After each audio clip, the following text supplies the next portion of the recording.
En los años 50 podías comprar una vivienda con 3 años de trabajo. Comparemos cuánto ganaba un maestro en el área de la Bahía de San Francisco en 1959 versus cuánto ganaba a finales de la década pasada. En 1959, el sueldo anual de un maestro en esa región era de $5,200, un poco por debajo de la media nacional de $5,306. Según datos del censo, en ese mismo año una casa en California costaba $12,788 en promedio. Ese es solo 2.5 veces el salario del maestro. Así que con su sueldo, ese maestro podía comprar una casa en 30 meses, y estamos hablando de un hogar con una sola entrada económica. Claro que lo más probable es que ese hipotético maestro californiano, en realidad, la pagase por cuotas. Pues bien, los mismos datos indican que, incluyendo las tasas de interés, los pagos mensuales, en los 50, hubiesen sido de $59 luego de una inicial de $2,557. Como esos 59 bucks representan un tercio del ingreso mensual, el pago entra en la definición estándar de un crédito sostenible. Recuerda, hablamos de los años 50, cuando el dólar estaba anclado al oro y Estados Unidos es el rey del mundo. 70 años después, el salario promedio de un maestro en el área de la Bahía es de $72,340. Al mismo tiempo, el precio promedio de una casa en San Francisco es de $1.61 millones. Ahora aquello que en los 50 era 2.5 veces más, se ha convertido en 22.3 veces. En teoría, a un pobre maestro californiano actualmente le cuesta 270 meses de su sueldo el poder comprar una vivienda estándar.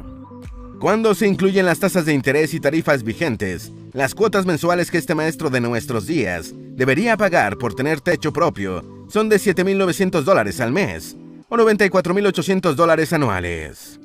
Sí, las matemáticas no dan. Eso es $20,000 más de lo que gana en todo el año. Incluso si no come nunca ni compra ropa, y tampoco se enferma, no podría comprarla ni en 25 años. Tal vez pensarás que ese maestro debe buscarse una pareja, preferiblemente con otra profesión, y así poder comprar su casa. Pero si piensas eso, pierdes de vista que, con las burbujas inmobiliarias de hoy, todo el ingreso de un empleado público no es suficiente para comprar una casa.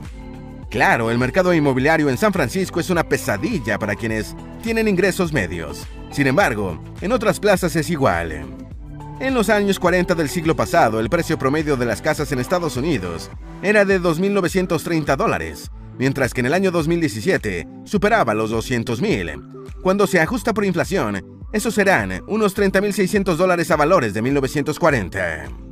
Y como te habrás dado cuenta, esos son precios anteriores a la actual escalada de la inflación en Estados Unidos, pero los salarios no crecen en la misma proporción.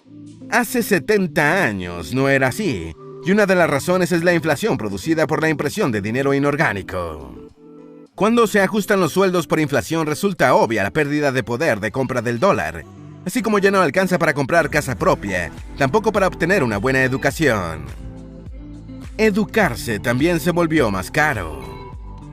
Un reportaje citado por CNBC muestra que entre 1987 y 2017, las colegiaturas públicas, o mejor dicho, con subsidio gubernamental, aumentaron de $3,190 anuales en promedio a $9,970.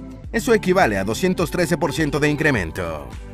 Durante ese mismo periodo, el aumento de sueldo promedio en términos nominales, según el Foro Económico Mundial, fue del 15%. Peor aún, estamos hablando en términos nominales, no reales, por lo que hay que considerar el efecto de la inflación. Basta revisar lo que te diremos en la próxima parte sobre el ritmo de crecimiento de los ingresos de la clase media durante los últimos 50 años, para que veas lo rudo que es ir a la universidad. Los más pobres siguen siendo pobres. Según el portal Statista, el ingreso de la clase baja en Estados Unidos, en términos reales, casi no ha variado en los últimos 30 años. En 1990, el ingreso medio de los hogares más pobres era de $23,081. En 2014, era de $24,074. Si nos vamos más atrás, a partir de 1970, el ingreso sigue siendo el mismo. Ese año, un hogar pobre tenía un ingreso medio de $18,799. En 50 años, el aumento fue de $6,000, aproximadamente. El comportamiento del ingreso de la clase media es similar. En 1970, su ingreso promedio era de $54,682. mientras que en el año 2014 apenas había subido a $73.392. Hace un momento te explicamos cuánto había subido el precio de las casas desde finales de los años 50 y hasta ahora, y la proporción supera por mucho la del ingreso de la clase media. El único ingreso que ha crecido significativamente es el de la clase alta, que pasó en 1970 de $118.617 a $174.625 en el año 2014. Recuerda que son ingresos promedios, por lo que los súper ricos ganan mucho, pero mucho más que eso.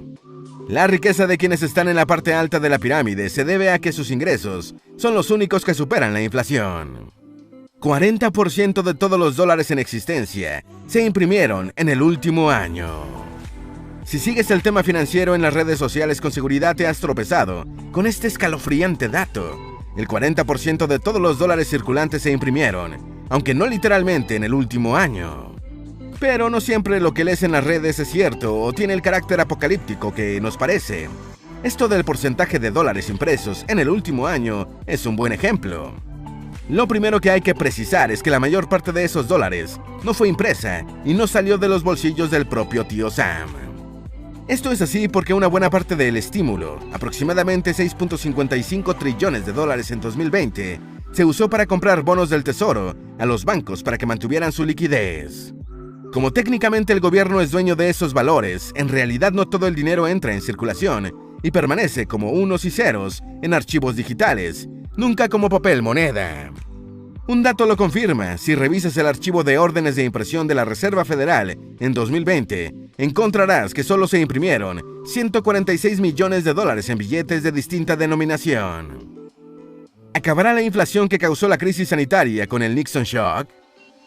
Incluso después de abandonar el patrón oro, el dólar no perdió su importancia mundial.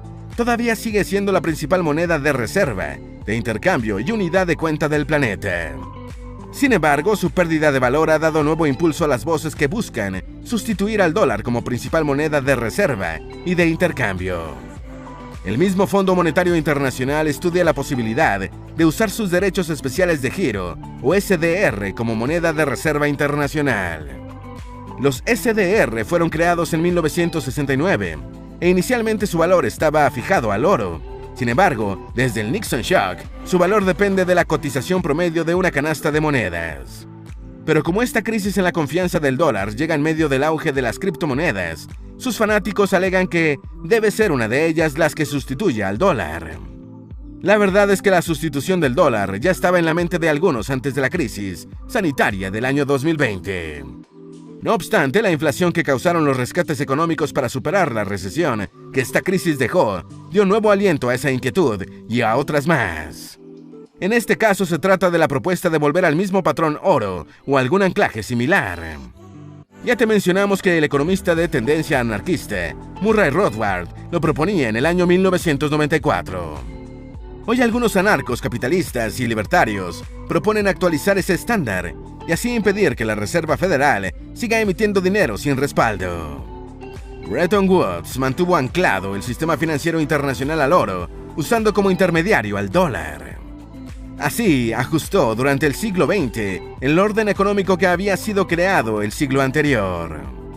Y durante 30 años dorados el parche funcionó, hasta que su primer beneficiario, Estados Unidos, demolió la principal característica del sistema con el Nixon Shock.